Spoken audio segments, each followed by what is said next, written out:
All right, so I've been getting a lot of questions online wanting me to compare the new V2 with an Aprilia RS660. I've owned this bike previously, and let's just go through a couple of points just so you can see what the differences are. All right, so the biggest difference in weight between these two is gonna be 403 pounds from the factory for the RS660, which is actually really light because right now the V2 is exactly 400 pounds with the Terminati exhaust and a lithium battery. So it's coming out of the factory just a little bit heavier than the 660. All right, so when we're looking at the brakes, we get M50 calipers on the V2, and we get a little less tier of a Brembo brake on the RS660, but still not bad, performs pretty nice on the track. You get a Brembo master cylinder for the brakes. You also get a Brembo master cylinder on the RS660.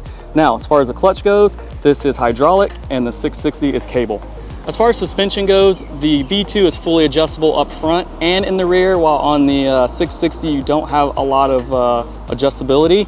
And a lot of people want to go and replace the rear shock on the 660 just because it's very basic compared to the V2, where you get, you know, a little bit more with it. And this is the base model suspension. It's not the O-leans, but it still works out pretty good, especially if you're doing any kind of track riding. On the 660, you get a 180 tire in the back, and on the V2, you get a 190. If you're curious about electronics, both bikes come with a suite of electronics. And just looking at the display on both bikes, in my opinion, Ducati is the clear winner. It's bigger, it's a little bit nicer, and the Aprilia isn't too bad as well. All right, when we're talking about power between these two bikes, the Ducati is putting down 120 horsepower to the crank, while the 660 has 100 horsepower. We're gonna see more torque from the V2, putting down about 69 pound-feet of torque, and the 660 putting down about 49 pound-feet of torque. The 660 is a parallel twin, while the V2 is an L-twin or V-twin, depending on how you wanna say it.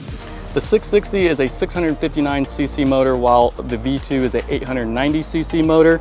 And as far as maintenance goes, I think just because they're both Italian bikes, maintenance is what it is, but you are gonna have more dealer support with the Ducati over the Aprilia. That's just what I found.